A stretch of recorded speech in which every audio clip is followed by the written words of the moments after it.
tarde a todos. Estamos na 11ª semana do Orçamento Público Municipal. Vamos tratar sobre os impactos da reforma da Previdência, a emenda constitucional número 103 de 2019. Eu sou Daniela Benayon, diretora-presidente da Manaus Previdência, e a convite da CMF, que em parceria com a Secretaria de Administração e a AESP, realizam essa semana do orçamento. Estou à disposição para conversar com todos a respeito dos impactos dessa reforma na vida dos servidores públicos e também no orçamento municipal. Bom, para contextualizar, a gente precisa entender onde está a Previdência no âmbito da Seguridade Social. Nós temos a saúde, a Previdência e a assistência. Lembrando que a saúde é dever do Estado e direito de todos. A Previdência Social é apenas para os que contribuem e a assistência é para aqueles que comprovam a necessidade. O sistema previdenciário brasileiro, ele é subdividido em 3 regimes de previdência. O regime geral de previdência social, que é aquele voltado para os servidores, para os trabalhadores da iniciativa privada e também para os funcionários públicos regidos pela CLT. Conta também com a contribuição dos empregados domésticos, dos autônomos, dos contribuintes individuais e dos trabalhadores rurais. O gestor do regime geral é o INSS, a Autarquia Federal INSS. O regime próprio de previdência social, ele é voltado exclusivamente para servidores públicos titulares de cargos efetivos. No âmbito do município de Manaus, ele é gerido pela Manaus Previdência, autarquia municipal. Temos ainda o regime de previdência complementar, que ele é facultativo e autônomo com relação aos 2 regimes anteriores, que são públicos. E ele é um regime que busca aquele servidor que pretende uma proteção adicional para o seu futuro. Por isso que ele é facultativo, enquanto os 2 primeiros são obrigatórios. A nossa Constituição Federal, ela é de 1988, e de lá para cá ela sofreu algumas reformas que impactaram a vida dos servidores públicos, as regras de aposentadoria e pensão dos servidores especialmente. Eu não vou tratar sobre cada uma delas, porque o nosso foco hoje é a emenda 103, mas fica no material para quem quiser consultar posteriormente. Bom, então o nosso alvo é a emenda 103, que nasceu da PEC número 6 de 2019, que havia sido antecedida pela PEC 287 de 2016. Essa PEC 287, ela não avançou na Câmara Federal em virtude dos escândalos que envolveram o nome do presidente da República à época. Então, acabaram ficando para o governo posterior e conseguiu avançar, mas já como PEC número 6, de 2019. Então, na proposta original, a intenção era equiparar os direitos e também as regras de acesso aos benefícios previdenciários entre os trabalhadores da iniciativa privada e os servidores públicos. Uma outra intenção era oferecer um sistema de capitalização, que seria paralelo a esses regimes. Na verdade, o que pretendia o governo era, com o passar dos anos, extinguir esses regimes públicos e oferecer apenas o regime de capitalização. Mas isso seria muito no futuro, né? Daqui 30, 35, 40 anos é que nós veríamos esses reflexos. Ocorre que isso não passou na Câmara e a PEC tramitou e foi aprovada sem esse sistema de capitalização. Um outro detalhe importantíssimo era que no projeto original estavam inclusos os municípios, os estados e o Distrito Federal, que acabaram sendo excluídos da reforma no andamento da tramitação. O que foi muito ruim, porque o que acontece hoje é que cada ente tem que traçar a sua própria reforma da Previdência. E não é uma coisa simples, né, de acontecer. E a gente vê poucos regimes que já conseguiram, poucos entes que já conseguiram fazer as suas reformas. O regime próprio, ele é baseado em princípios que norteiam esse regime. Principalmente 4 princípios. O equilíbrio financeiro, que é a verificação se o que a gente tem de receitas no ano é suficiente para pagar as obrigações do ano. Isso aí é o equilíbrio financeiro. O equilíbrio atuarial é quando a gente verifica a equivalência a valor presente desse fluxo de receitas e despesas. A gente vê por quantos anos eu vou ter que pagar esse benefício. Então, eu trago para valor real, valor presente, para poder apurar quanto eu tenho que ter de recursos armazenados para pagar esse benefício até que ele seja extinto. Isso é feito por meio de um cálculo atuarial. Um outro princípio é da contributividade. Né? Não há possibilidade de criar benefício, majorar ou estender sem que haja a prévia fonte de custeio. Né? Isso não é mais possível. No passado era bem comum, mas hoje não é possível criar ou majorar benefícios sem que antes seja comprovado o custeio desse benefício. E o quarto e último princípio é o princípio da solidariedade, que embasa a contribuição dos aposentados e pensionistas.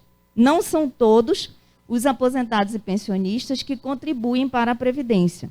São apenas aqueles que ganham proventos acima do teto do regime geral, que hoje é R$ 6.433. Então, somente os que ganham acima desse teto é que contribuem para a Previdência sobre o valor que excede, não é sobre o valor total.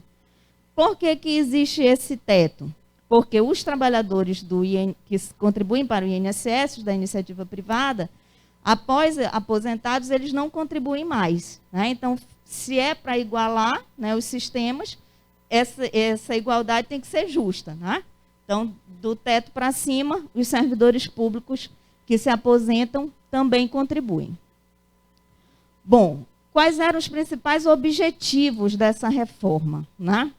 Primeiro era desconstitucionalizar as regras de acesso aos benefícios, porque a gente acompanhou, durante todo esse tempo de tramitação dessas PECs, o quanto é difícil aprovar uma emenda constitucional. Tá? Então, a intenção do governo foi tirar da Constituição essas regras para que cada um possa alterar as regras assim que for necessário. Né? Porque a evolução da humanidade, né, tem mostrado que a expectativa de vida cresce, as pessoas produzem cada vez mais com idades mais avançadas. Então, se a humanidade tem essa progressão, as regras previdenciárias elas precisam acompanhar. E quando elas estão na Constituição, fica muito mais difícil de alterar. Um outro objetivo era preservar o direito adquirido. Né? Eu sempre digo que o dia que o Brasil não preservar o direito adquirido, a gente pode rasgar a Constituição e se mudar. Né? Porque o direito adquirido ele tem que ser respeitado. Né? As pessoas que já conquistaram o seu direito, elas não podem ser lesadas. Então, esse era um objetivo da reforma, e a gente vê várias vezes, né, esse termo respeitado, ressalvado, o direito adquirido. Uma outra questão, que talvez seja a que a gente busca aqui nessa semana do orçamento, é a sustentabilidade dos regimes, reduzindo as desigualdades entre segurados de regimes distintos, né? Que é justamente aquela aproximação das regras de aposentadoria e pensão dos trabalhadores da iniciativa privada com os servidores públicos. E um outro objetivo era dar a opção pelo regime de capitalização, que acabou que no final foi excluído, não foi aprovado. Bom, então, do que foi aprovado, como os estados, municípios e Distrito Federal, eles restaram excluídos da reforma no que tange às regras de acesso à aposentadoria e pensão,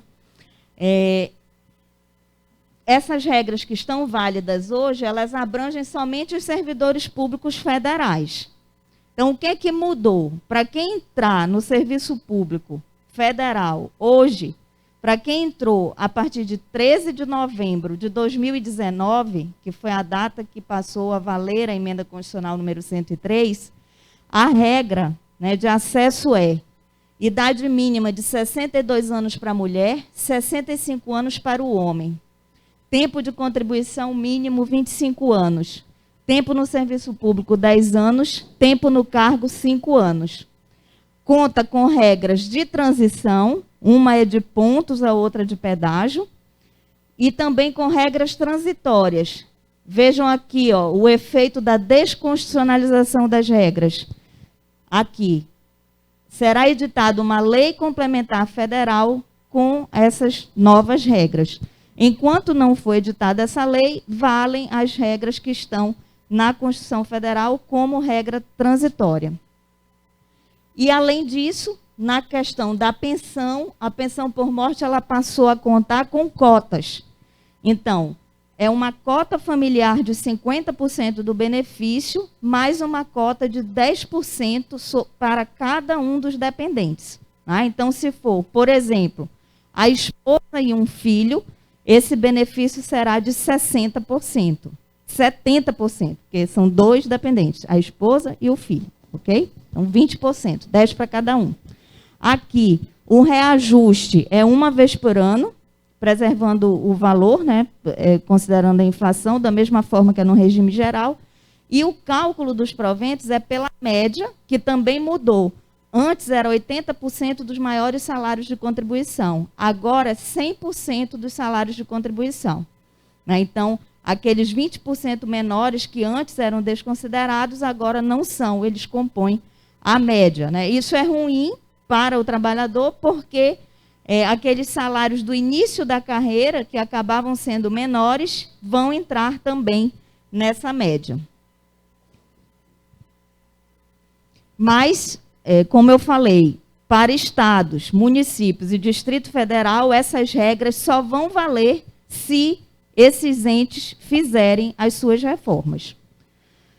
Porém, quando a gente ouvir dizer, né, estados, municípios e Distrito Federal estão fora da reforma, a gente tinha a impressão de que nada seria aplicado, o que não era verdade.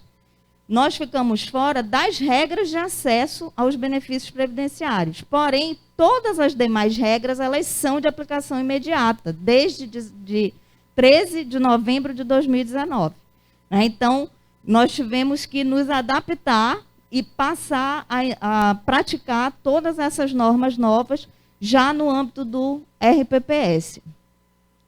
Bom, a primeira norma de aplicação imediata é o rompimento do vínculo com a administração pública pela aposentadoria.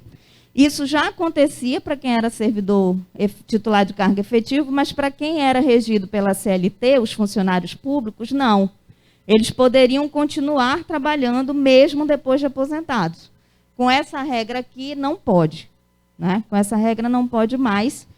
Usou aquele tempo de contribuição para o regime geral, para a aposentadoria, ele não tem mais como permanecer no cargo público. Rompe o vínculo. Também foi vedada a complementação de aposentadorias e pensões, salvo-se por instituição de regime de previdência complementar, se decorrente de lei que extinga o RPPS, é possível extinguir o RPPS, quando ele não tem mais condições de se manter, e aquelas concedidas até a data da emenda. Ó. Vejam mais uma vez aqui o direito adquirido sendo preservado. Servidor titular de cargo efetivo, exercente de mandato eletivo, ele permanece filiado ao regime de origem. Isso era algo que era feito erradamente várias vezes. Né? Nós pegamos muitas situações assim. O servidor com vínculo efetivo saía de licença para cumprimento de mandato eletivo e ia contribuir para o INSS. Não, não é para o INSS, é para o regime próprio. É sobre o total do cargo? Não, é sobre o cargo efetivo dele, não é sobre o valor que ele recebe lá pelo mandato eletivo. Tem uma exceção aqui, os vereadores. Vereadores que conseguem compatibilidade de horário, eles podem permanecer nas duas atividades. Aí, neste caso, essas pessoas vão contribuir sobre o cargo efetivo para o regime próprio e sobre o cargo de vereador para o regime geral. Aí, nesse caso, em cumulação de atividades, ele precisa contribuir para os dois, mas, em contrapartida, ele terá dupla proteção previdenciária. Tá? Vamos dizer que esse servidor faleça no curso desse mandato. Os seus dependentes terão direito a uma pensão pelo INSS e uma pensão pelo RPPS. Ok? Vedação de incorporação. Vedação de incorporação de vantagens de caráter temporário. Tá? Essas incorporações, elas eram possíveis no passado. A partir da reforma, elas não são mais possíveis. E as leis estaduais e municipais que prevêem esse tipo de incorporação, elas devem ser revogadas o quanto antes, considerando que elas são inconstitucionais. Não podem ser instituídos novos regimes próprios. Nós temos mais de 5.000 municípios, temos pouco mais de 2.100 regimes próprios. Então, esses são os que existem, os que não foram extintos permanecem. E não se cria novos regimes próprios. O município que não tem um regime próprio, para onde esses servidores contribuem? Para o INSS. O servidor ele não pode ficar, ninguém, né? Nenhum trabalhador ele pode ficar sem a proteção previdenciária. Uma outra regra, bastante justa, na minha opinião. Antes era possível a aposentadoria compulsória de magistrados e membros do Ministério Público dos estados por sanção administrativa. Tá? Respondeu um PAD, foi condenado e aposentado. Tá? Não. Qual é o justo? O que acontece com os outros servidores? É demitido a bem do serviço público, não é isso? Então, agora é assim para todo mundo. Tá? Não é igualdade de regras, então é igualdade para todo mundo. Tá? Então, a partir de agora, não pode mais essa aposentadoria por sanção administrativa. O que passou a ser possível, a contagem recíproca do tempo de serviço militar e do tempo de contribuição ao regime geral e ao regime próprio para a mesma aposentadoria. Tá? Então, aquele trabalhador ele pode trazer todos os seus tempos, tempo de militar, tempo de regime geral, somar todos esses tempos no regime próprio e aposentar. Isso é possível. Manutenção da integralidade da remuneração no cálculo dos proventos daqueles servidores que estão nos municípios, nos estados, no DF, que ainda não fizeram a reforma, eles permanecem com direito a aposentar com a integralidade dos proventos. O que isso significa? Aqueles servidores que entraram até 31/12/2003, eles podem aposentar com o último valor, né, do cargo efetivo deles, a remuneração do cargo efetivo. Isso é integralidade. Então, enquanto o município não fizer sua reforma, essa regra permanece válida para os seus servidores. A Lei Federal 9717, ela foi recepcionada com status de lei complementar. Essa lei, ela é a que trata da responsabilidade previdenciária. E ela vai ser substituída por uma outra lei mais abrangente. Mas o que acontecia? Muitos entes se socorriam do fato dessa lei não ter status de lei complementar, de ser uma lei ordinária, e recorriam à justiça para manter o seu certificado de regularidade previdenciária, mesmo não cumprindo os requisitos exigidos no decreto e na lei. Então, a partir de agora, né, de 2019, a hora que caírem esses CRPs judiciais, eles não poderão mais ser renovados. Né? Então, nós temos hoje mais de 700 entes no Brasil, entre estados e municípios, com certificado de regularidade previdenciária judicial. Né? O de Manaus é administrativo, graças a Deus. Uma outra limitação bem importante que impactou no RPPS e também no Tesouro foi a questão da limitação do rol de benefícios. O RPPS ele só pode conceder aposentadoria e pensão. Os auxílios temporários, que são aqueles benefícios estatutários e os benefícios assistenciais, eles não podem mais serem pagos pelo RPPS. No caso da Manaus Previdência, isso já não era pago por lá desde 2013. Apenas o salário família que nós ainda pagávamos para os aposentados que tinham direito. A partir de novembro de 2019, nós passamos a pedir o reembolso do Tesouro sobre esses valores pagos. E em abril deste ano, de 2021, nós conseguimos alterar a lei. Então, o que a gente fazia antes, numa movimentação administrativa de restituição, ela continua acontecendo, só que agora já com a base legal. Essa emenda ela também instituiu o prazo de 2 anos para a criação, instituição e oferecimento para os seus servidores do regime de previdência complementar e também para a organização da gestão do regime único. Tá? O que é essa gestão, o gestor único do regime próprio? No município de Manaus, a Manaus Previdência ela gere os benefícios oriundos dos servidores da prefeitura e também dos servidores da Câmara Municipal. No estado do Amazonas, a Amazonprev gera dos servidores do estado do Amazonas, do Ministério Público, do TJ, TCE, Defensoria Pública, reuniu todo mundo num único regime. E o prazo para isso era de 2 anos, né? Só que foi atendido antes. No caso da Previdência Complementar, nós estamos em processo de criação. Os parcelamentos de débitos, né, dos entes com os seus regimes próprios. Antes podia ser parcelado até em 240 vezes. A Constituição limitou em 60 meses. Adequação da alíquota dos segurados. Né? O piso é o da União. O da União passou a ser 14%, então os demais servidores dos estados, municípios e do Distrito Federal também precisavam adequar para que fosse 14%. E não houve, vejam que essa regra ela não trouxe prazo. Então, imediatamente, os entes subnacionais precisavam alterar sua legislação para praticar essas novas alíquotas. No caso de Manaus, nós conseguimos fazer essa alteração em abril de 2021. E ela vai começar a refletir na nossa arrecadação a partir de agosto. Houve também a vedação de adesão de novos segurados e também da instituição de novos regimes de previdência aplicáveis a titulares de mandatos eletivos. Vocês já devem ter ouvido falar, aposentadoria dos deputados, né? Não existe mais isso, não existe mais a possibilidade de criação de novos. É claro que existem regimes ainda que foram criados quando era possível e também existem pessoas que contribuem para esses regimes. Tá?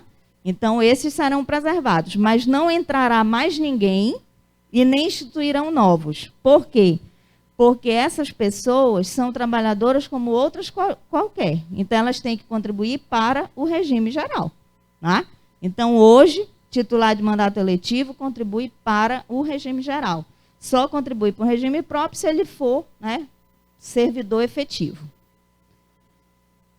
Bom, essa emenda ela trouxe também requisitos para extinção, né, de regime próprio, porém depende de uma lei que extinga, né, o regime próprio no âmbito daquele ente. Também trouxe a restrição à acumulação de benefícios, né, só pode acumular uma pensão por morte deixada por cônjuge ou companheiro no âmbito do mesmo regime, ressalvadas as pensões do mesmo instituidor, decorrentes de cargos acumuláveis. Isso aqui reflete, né, traz uma economia, de certa forma, porque a pessoa ela vai ter direito de escolher o melhor benefício, e dos demais, ela vai poder contar com um percentual. Né?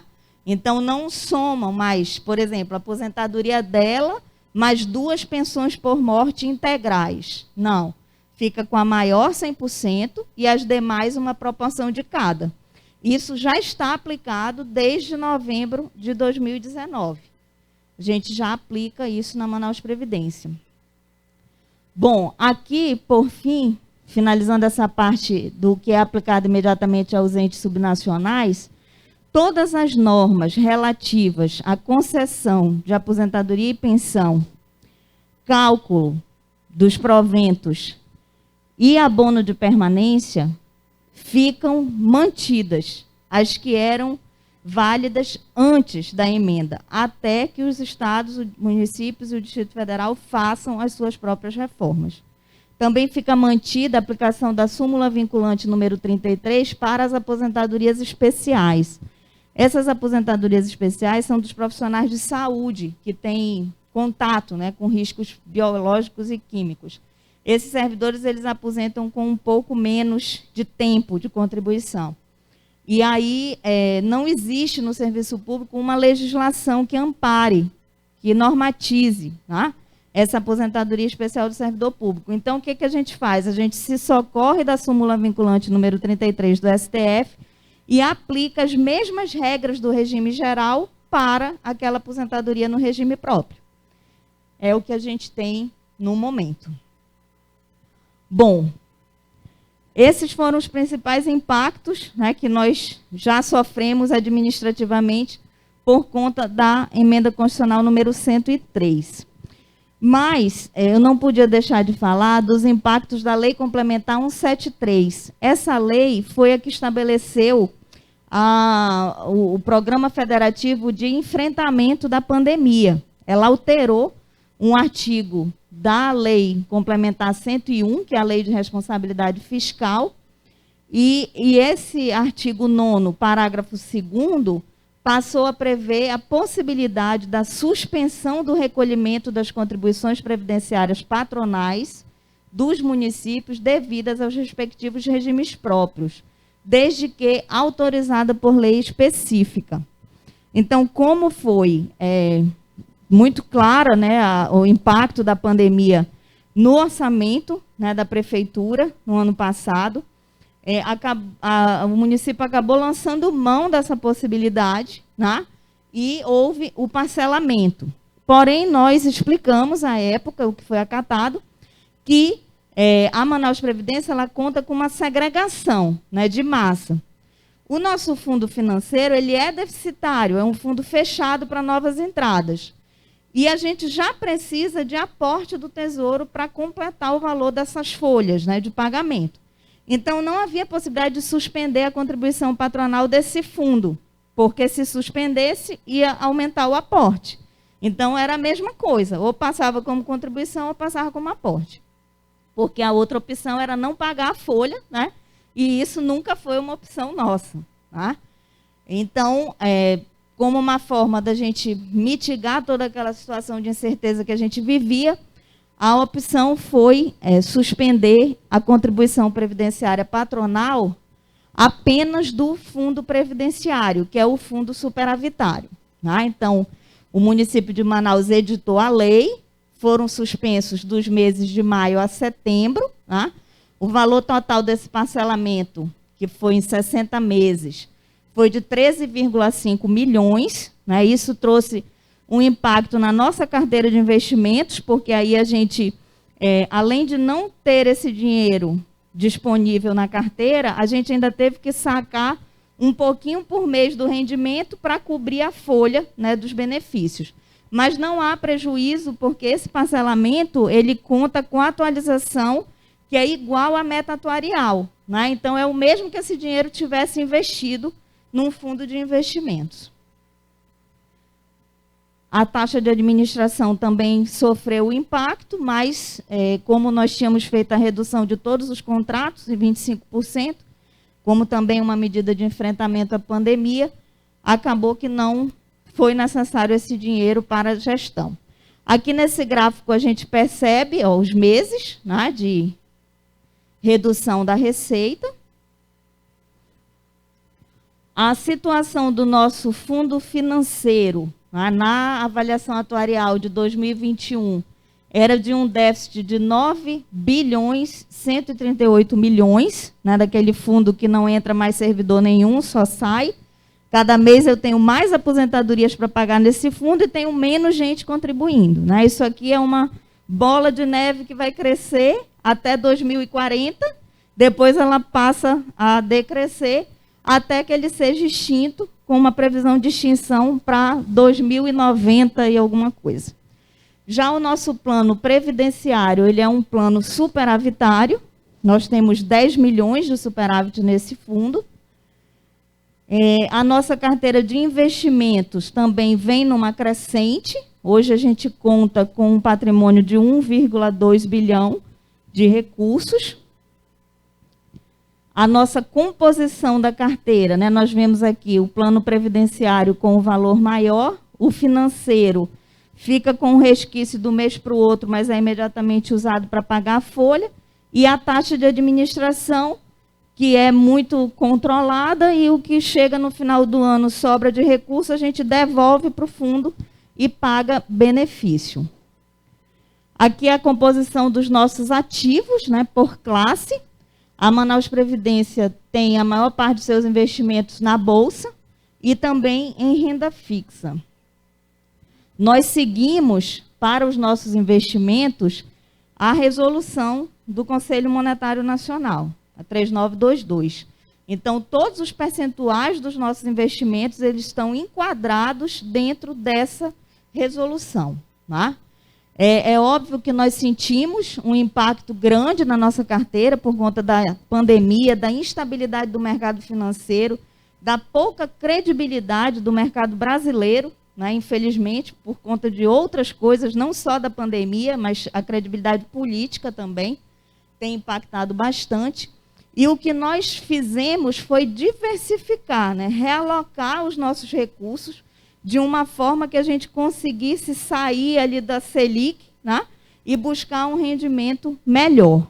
Então, com isso, nós conseguimos um rendimento de 7,25% da nossa carteira no ano de 2020. Se a gente tivesse ficado nos fundos atrelados à CDI e à Selic, a nossa rentabilidade teria sido algo perto de 2%. Né? Então, muito baixo, muito aquém da meta atuarial.